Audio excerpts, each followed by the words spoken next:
What's up, everybody? This is Sam Shady with Shady Sports Network, and today I just wanted to ask you for a huge favor.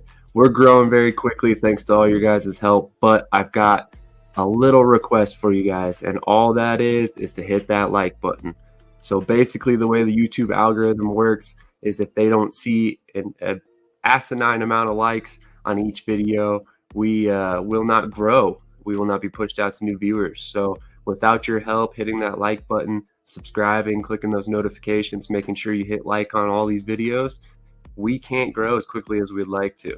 So with that being said, please help support Shady Sports Network today by hitting that like button. It's completely free, doesn't cost you a thing, and in turn, it helps us continue creating great content for you to consume in the future. All right. So tonight I have a very special guest, a man I consider a little bit more than just a regular player because we've been talking for months behind the scenes. So this interview's been months in the making. Without further ado, I want to introduce Adam Lunderman. How you doing tonight, Adam? Oh, I'm doing good, man. How are you doing? I definitely cannot complain. So I understand that you have some news you want to share with us. Yeah, with the help of my agent Matt Wells, and I got an email informing me that I've been inducted into the XFL draft pool this year. Very nice. Congratulations, man. I mean, I we've talked for a long time, so I mean, this was kind of very much up in the air a couple months ago if you were even going to continue pursuing football. And look at, I mean, a couple months later, we're getting to, and speak about the fact that you're going to be in the XFL draft class, man. That is amazing. I'm so happy for you. I appreciate it, man. Yeah, it definitely was up in the air a couple months ago, man. I went through some tough stuff, so Absolutely, absolutely. I mean, being an athlete at this level is no joke. I mean, you're scratching and clawing for an opportunity with every game, every rep, and a lot of times it can be taken away at any moment without any sort of notice. So it's definitely a tough life to live for sure. oh yeah, for sure. Every day is another opportunity to make plays or get cut. I mean, it's just night and day. How you attack the day is definitely how your career will pan out. 100%, 100%. So, how did this opportunity come about? I mean, was it basically just your agent's connections, or how did that all work? Yeah, my agent has a couple other, I believe, that are top tier quarterbacks, and we're all kind of in a group chat. And he has some connections to the XFL, and he put us in a group chat, sent us a link, and said, "Hey man, send your film in." Um, and so a lot of us did, and I happened to get an email back saying, "Hey, you're entered in the 2023 draft pool." So. Very interesting. Where do your main draws to the XFL? I mean, is it the coaches, the stage they give you as a player, the money? Really, it's just playing at another level. As a kid growing up, I've always wanted to get paid to play football. That was my only goal. I didn't really care what level. I believe I had the talents to play and get paid for doing my thing. And I mean, the coaches are awesome. I mean, Bob Stoops is a coach, man. I'm an OU fan, so that's so dope, man. But no, I watched the XFL when it started back up, and I thought it was a pretty cool deal. And I'm guessing COVID shut it down, but I think it'll be awesome to be a part of it this year. Absolutely. I think it's going to be a lot of fun to watch. I mean, the XFL in 2020 it definitely was a freight train starting to take off, and then COVID kind of was a brick wall, or something more than a brick wall, I guess, because a brick wall is not going to stop a train. But Yeah. basically, it halted the whole league, and unfortunately, it was 3 years and coming back now. So it definitely is going to be very interesting to watch next season. Yeah. Um, how are you preparing for the draft? I mean, have you altered your preparation at all given the transition back to the outdoor game? No. When I finished my last game at Magnolia State this year, it was my goal to just start dropping weight and get more mobile, just to critique my game. I've kind of attacked it all the same. I got with my trainer, Bobby Vines, and so we're on the same mission. There's only a few critiques that you got to do going from outdoor to indoor, and it's mainly footwork. and your reads. So I mean, there's really nothing you can change too much. But I'm sure when I get close to that time, I might take some different changes with my footwork. But right now, I'm all in the same motion. Absolutely. So we talked about it before. You're about 6'1", 240 right now. You want to get down to like about 225, correct? Yeah, 225, 230. I think I'll be a lot more agile and be able to, my biggest thing is being able to make plays with my feet, break sacks, and keep my eyes downfield and let it fly. Agreed. I mean, that's exactly what they want in a quarterback, and it. We would be foolish to say they don't want mobile quarterbacks at this point, especially with the offensive lines that may or may not be in the XFL. So definitely, we saw a lot of mobile guys succeed in the USFL this season. So I definitely see the draw to want to drop that way. Oh yeah, it's definitely a change, and a lot of people can't just drop back and sit and pick and pop anymore. I mean, the way these DNs are progressing, man, it's getting crazy. Exactly. If you don't move a pocket, you're going to get hurt, most likely. Oh yeah. So we talked about it off camera. We actually found out yesterday that Jordan Palmer, a man whose YouTube videos you've actually watched in your development as a quarterback, is actually hired as the director of quarterback development for the XFL. What is your opinion on this, and are you excited at the potential to work with Palmer? Oh man, it would be a blessing to work with him. Like you said, I'm low key self taught. I've talked to some trainers, but man, his videos help me out with my form, what I'm trying to do with my body, and what I'm looking at. I mean, he has such a great YouTube channel for young quarterbacks or new quarterbacks, and having an opportunity to work with him would be a blessing, man. I feel like he would take me to just a whole another level, man. Agreed. So we've talked about it in the past. You're a very versatile guy. You didn't start at quarterback. So we're talking about you being self-taught. I mean, you played wide receiver, you played defensive back, and with your size, you could definitely play tight end currently, or help on special teams units. Essentially, we could eventually see you kind of be like the XFL version of Taysom Hill, one of my favorite NFL players. Would that be a role that you would embrace at the next level? Absolutely. I mean, I'm a team first guy. With my short little stint with the Force, I went from quarterback to defensive end. I mean, whatever team needs, I'm ready to play. I mean, growing up, I played every position on the field. I believe I know football inside and out. I love football so much, man. And if a team asks me, "Hey, put your hand in the dirt," I got it. I'm with it. That's awesome. That's awesome. I mean, that's also a position that you fit very well in as far as athleticism and size. So, I mean, I could definitely see you as like a stand-up pass rusher, a joker type linebacker for sure. Um, so obviously, my next question was kind of foolish. You did not start out as a quarterback. What ended up prompting this transition? Oh man, so I grew up playing wide receiver and DB, and I thought quarterbacks were sissies. Honestly, growing up, I was like, man, they don't want to get hurt, they don't have to run, all this stuff. But before COVID hit, I was about 180, 190, and I broke my foot, and so I was down for 12 weeks. Then I finally got back healthy, and I broke it again. So it was kind of just back-to-back deals, and then COVID hit. I got laid off from my job. I was kind of in a depressed state, and I was kind of ready to just be done with like playing football. I was ready to just focus on work. So I didn't really work out. I didn't take care of my body. And then some of my friends were like, "Hey man, let's go play flag football for this league in Wichita." I was like, "Man, I'm coming off a couple foot injuries. I'm overweight. I don't really want to play receiver no more." And they said, "We'll come play quarterback." And man, it reignited that fire in me, because just having the ball in my hands and being able to make plays like that is what really, I think that's what kickstarted me coming back to playing football, and just playing quarterback has just been so much fun. I really wish I would have took my chance to play quarterback when I was younger, but now I'm just gonna make the most of the opportunity, man. So playing quarterback was not my first choice, but it's definitely the best choice. That's amazing. That's amazing. Usually it's the other way around. You always hear about mobile guys moving from quarterback to other positions. You're one of the few that made the opposite move. So it's definitely interesting to talk to you about it.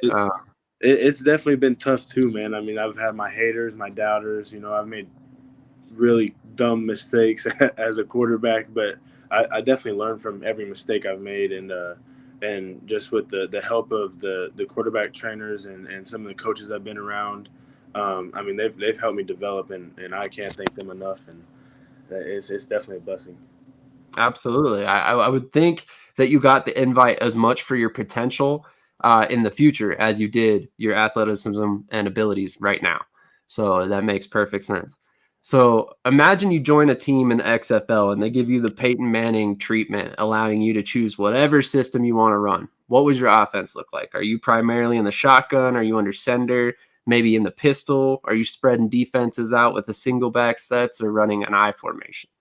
I'm definitely trying to spread them out and pick and pop. Maybe not a vertical offense, but kind of like an OU Lincoln Riley type of offense. Some read options, pistol, shotgun.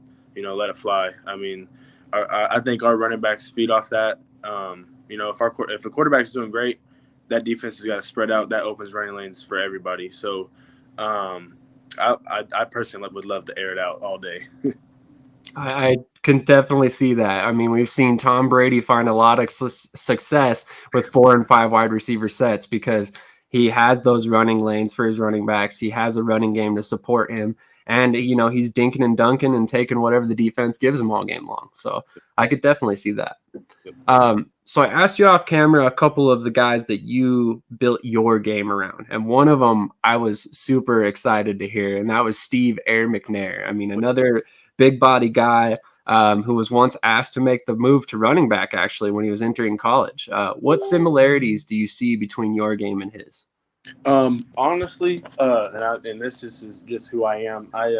My top search on YouTube is quarterback highlights, and I just go through and watch everybody's highlights and just try to pick stuff from them. And I came across Steve McNair, which he's an older guy. I didn't really watch him growing up, so it's not one of those things.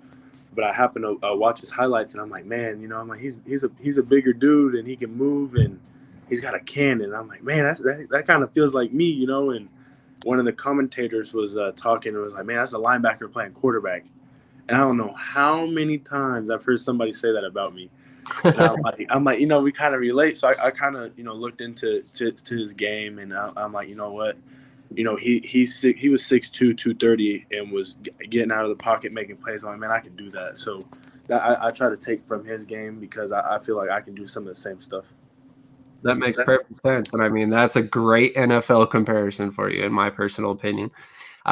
So the next man on the list struck me by a bit of a surprise. And Curtis, if you're listening, I apologize for what we're about to talk about. But you chose recently traded Baker Mayfield. What do you like about Baker's game?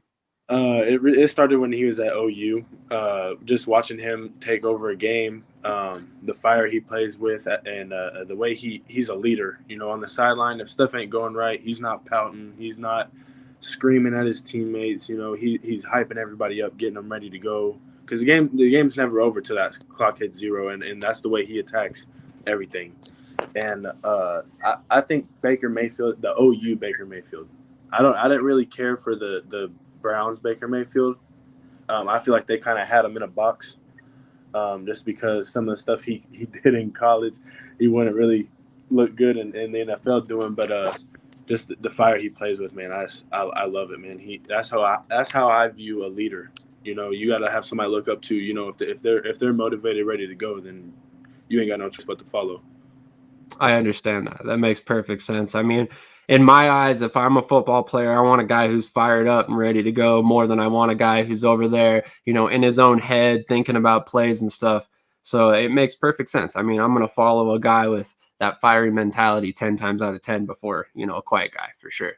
So what do you think about the trade from Cleveland to Carolina for Baker? I'm excited for him. Like I said, I didn't really care for how they. I mean, Baker makes his own decisions, but I really felt like they had him in a box, man. Just watching him on the sidelines, he wasn't up hyping everybody up. He was kind of just sitting down talking the whole time to his coach, which of course they want to go over the game plan, but at some point you got to let the man be him. So I'm hoping Carolina kind of lets the reins off of him, So we'll see what happens. Yeah, I was gonna say, do you think he beats out Sam Darnold? Oh, I think he does. I believe he will. Just because of the fact Baker Mayfield's a very good play action quarterback, and I think him and Christian McCaffrey are gonna play off each other very well. Oh, that makes a lot of sense. That's a great take. I know my guy, man. That makes sense. That makes sense.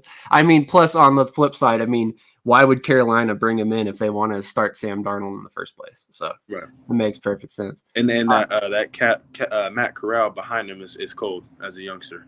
Absolutely. One of my guys, PJ Walker, on that roster as well. Another former XFL quarterback. So hopefully he sticks around in the NFL somewhere, but it's looking pretty difficult in Carolina for him right now. Yeah. So when we talked off camera, you mentioned that your life got kind of crazy once COVID took over in 2020. So kind of talk to me about what happened, and please go into detail. It started off as I broke my foot, and that's what kind of started teetering towards a bad situation. And then, like I said, I got laid off from work, and we just bought this house that we're in. And so it got stressful, and the first foot injury didn't really bother me. Yeah, I've had injuries, and I'm like, okay, I'm good. I'll bounce back. And I took that time off and trained, and then I came back and I broke again. And I'm like, okay, I'm probably done. So I kind of just got into football's been my life since I can ever remember. I've always wanted to play football. There's not a day that I don't think about football. It's always something I want to do. And just the thought of it not being a main part of my life was really tough. And then, like I said, on top of that, I got laid off from work. I didn't know what the plan was with that. We just bought this house, and I was like, man, I don't want to lose the house over a job. And COVID hit. We were all stuck inside, man. Like I said, I kind of got into a depressed state, man. And then I kind of just got drug out of it by football.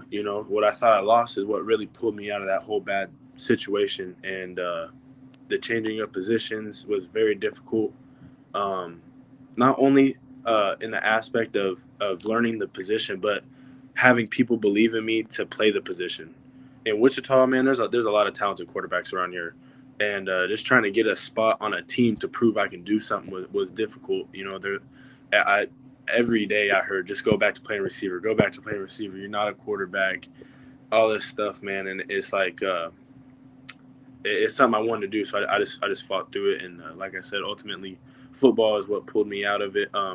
Also, my wife and my daughter helped me so much through this whole process, always having my back. And I can't thank them enough either. Absolutely. So I promised you I'd play a little hype video of yours, so I'm going to play that real quick for us. All right. It's going to mute our camera or mute our mics, just so you're aware. Ain't no going back, my nigga Weezy on the track.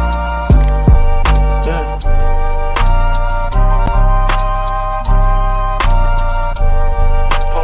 Can I take a minute for to tell you how I'm living? Yeah. I'd rather show you fuck the critics. I'ma try leave out the kill. Young nigga pull up in that Bentley with no head. This a motion picture from the trenches. Check how a nigga kick it. 4-wheeler big benches. Pop out, get with it, yeah. Whole lot of big benches. Fuck round, I spin it, yeah. Strap down, I'm with it. Fuck round and I hit it, yeah.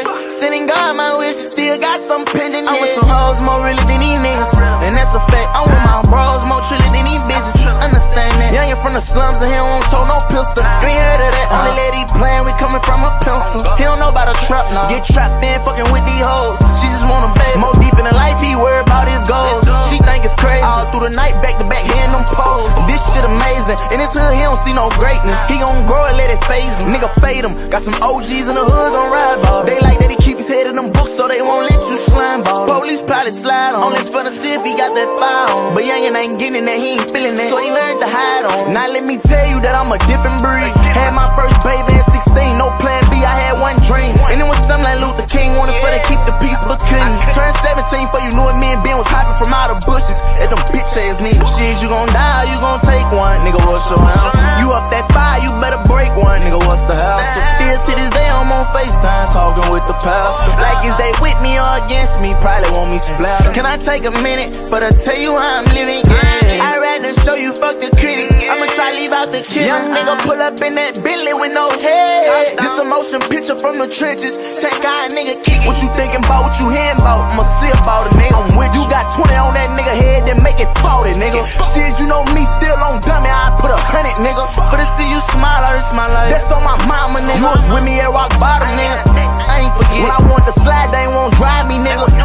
was with it. When I was hiding, who want problems? You was holding up your semi. I kept on saying I'ma burn this bitch down. You was telling me let's get it. Day one, you my brother. All right, so that was pretty awesome. It's a good thing we're not monetized because we definitely wouldn't be after that. I definitely forgot that it did that. But with that being said, man, your wide receiver skills are on display on that high snap right there. One-hander just above the head. Boom. All right, let's drop back and throw a pass really quick. That was awesome. I like that. I appreciate it. So, man, let me pull up my questions real quick. They disappeared on me. But I believe the next one was that we talked about your pro quarterbacks that you've modeled your game after, and we kind of talked about your athletic abilities. So where did it go? When and where did you kind of get your beginning at the professional level? My first shot at playing professional arena football was at the Topeka Tropics, and that was kind of a random shot in the dark. I knew that they were a new team. I seen that they held a couple tryouts that I just wasn't able to make, and they held a third tryout and it was free.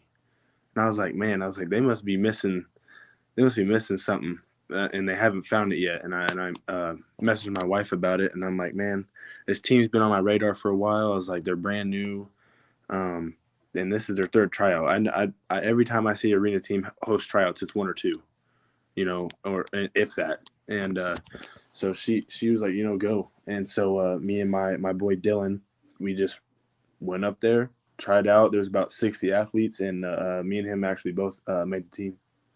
That's awesome. That's awesome. So shortly after the Tropics is when you ended up with the Force, correct? Yeah. Talk to me about what happened in both these situations that it didn't ultimately work out. The first one with the Topeka Tropics, it was just, honestly, looking back on it, I was happy to be there, was my deal. I didn't attack it as I'm here to win a job. I didn't really expect to make the team when I showed up, and I got the email saying, hey, we're bringing you to camp, and I was excited, but I was just happy to be there. And shout out to my OC, Anthony Parks, man. He's a real one. He took me under his wing for those 7 days I was there in training camp right before the season, and taught me so much. It was just really lack of experience, honestly. He told me that that's what it was, and they brought in a guy that had more experience than me. But like I said, it was ultimately a lack of experience. But like I said, Anthony Parks helped me a lot, and I still use everything he taught me to this day, man, about the arena game. I had no idea about it when I was showing up. I just knew the game was fast. But he helped me out a lot. And then with the Wichita Force, I went to a tryout, and they brought me into camp, and I was there for 3 weeks, I believe. I was sitting behind Ed Crouch, who is actually a stud.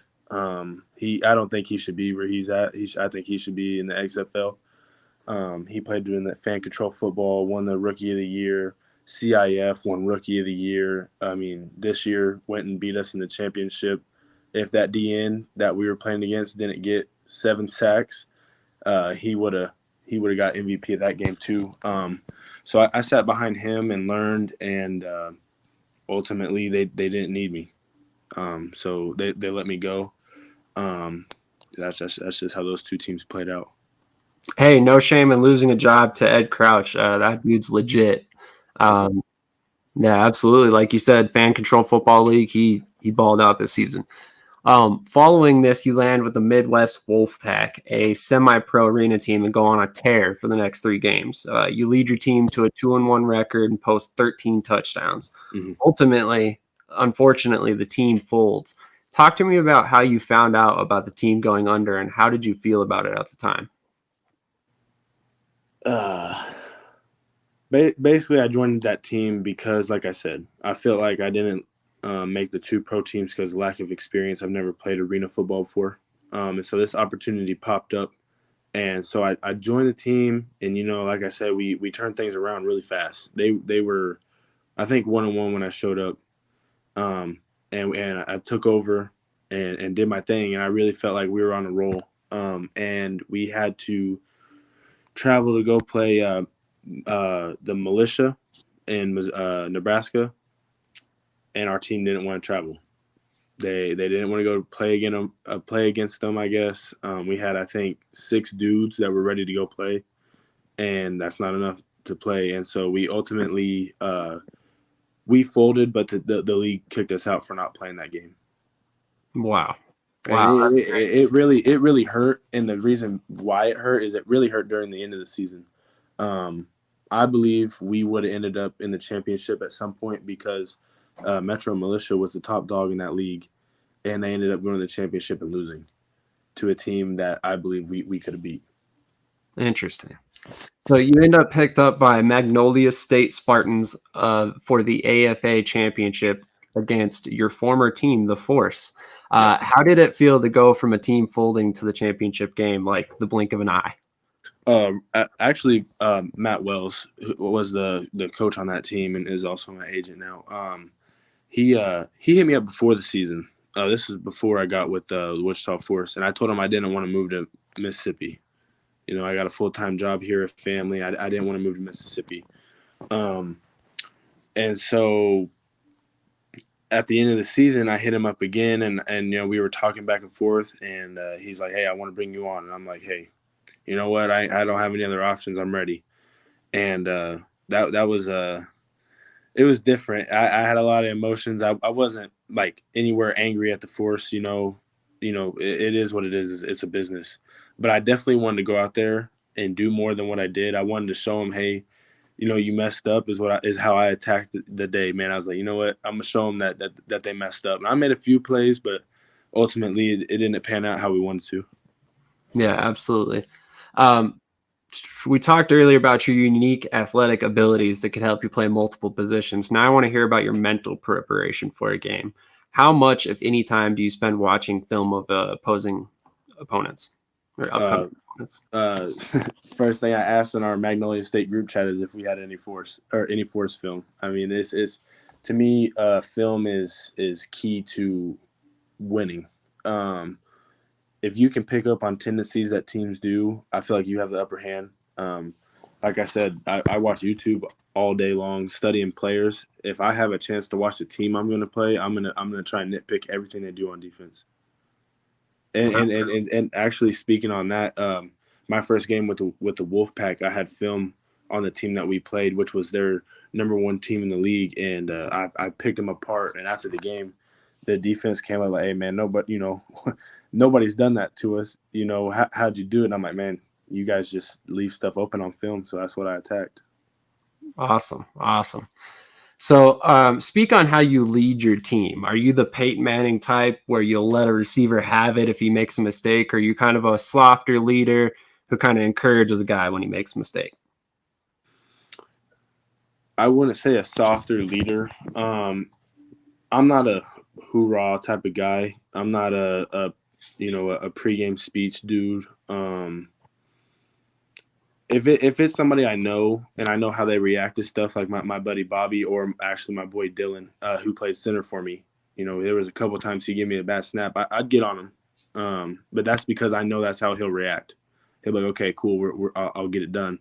If I know the player's not really that type of person, I'm more of a, hey, don't worry about it. I still got trust in you. Next play. You know, I'm more of a next play type of guy. I'm not really a hoorah leader. Gotcha. So it's safe to say you approach each player based on how they will handle it. Mm-hmm. Well, that's a good way to lead for sure. Do you see a future in football after your playing days? I mean, maybe as a coach or, hey, maybe even on a network eventually talking football next to me? I mean, I would love to be a coach. That'd be something I would love to get into. Coaching is just tricky, man. You know, a lot of players can't coach. You know, they don't know how to get their mind into somebody else's. So it would be something I would try out. If it didn't work, man, I'd love to talk sports all day, man. I love football, basketball, baseball, all of it, man. I love it all. Definitely. Well, with that in mind, we'll have to think up some ways we could talk again for sure. Oh, yeah. Already I'm at the last question, which is ironic because I thought these were going to take way longer than this. So with that being said, I've got one last question for you. If you weren't involved in football, what would you have done and why? If I wasn't a football player, honestly, and I don't know if a lot of people are gonna believe me, but I probably would have went somewhere playing baseball. And the reason why I say that is I was a hell of an outfielder. The only thing I couldn't do is bat very well, but I didn't really take a lot of time into it. I really just played the other sports to stay in shape. I think I could have went somewhere playing baseball because I was really that dude in the outfield. Absolutely. Was it ever like kind of a decision for you to go baseball or football, or was it always going to be football? Never in my life have I ever questioned playing football over anything. Interesting. So there is one more question because I didn't ask you, and I normally ask it in every interview. What age did you get involved in football? I mean, was it basically right as soon as you could? The first actual padded team I played on was in 5th grade. But I had a football in my hands from the second I could hold one. My dad used to laugh at me because I had an old pair of shoulder pads and helmet before I even played football, and I would just run into stuff, man. I would just run into stuff trying to just hit anything. That's awesome. So it's football is your first love. So basically, that's it. You're chasing this now. Yep. Oh yeah. Awesome. I'm glad to hear it, man. Well, once again, congratulations. I'm so excited for you. I hope you get drafted, and I hope that we talk again on XFL Draft Day live with a reaction video right after you get selected. Yeah, man, I hope so too. I want to give a few shout outs though, if I can. Feel free, man. You got plenty of time. I want to give a shout out to my wife and my daughter and my family for always supporting me, of course. I want to give a shout out to Matt Wells and G2S. Without them, I probably wouldn't be where I'm at right now talking to you. He's helped me out a lot. That's my guy. I want to give a shout out to Bobby Vines. Everybody in Wichita, y'all need to hit my boy up with these training sessions, man, at trainwithbobby.bv on Instagram. Smooth Sports for my highlight, man. Appreciate it. Like I said, I owe a lot to the OC in Topeka, Anthony Parks. Great dude. Whoever picks him up as an OC is in great hands. Topeka Tropics, Wichita Forest, Magnolia State, I appreciate y'all. And everybody that's helped me transition to quarterback. My boy Dylan. A lot of people don't believe me, but that boy knows what he's talking about. He's helped me. It was so much stuff. QB Fleet is also one of the people that's helped me, and Dominic Webb has helped me out a lot. Anybody else I forgot, man, just message me and tell me I forgot. Absolutely. There'll always be another opportunity for you to come on and shout people out for sure. With that being said, man, Adam, I really appreciate you coming on and announcing this news with us. I know you kind of put it out on Instagram, but still, this is super cool. I really appreciate it. You're actually the first person I've had on to announce an XFL draft invite so far. Awesome. So I really appreciate that. Yeah. With that being said, I hope you have a great night, man, and we will definitely be in touch. Awesome, man. I appreciate it. Thank you again. Absolutely. Have a great night. You too.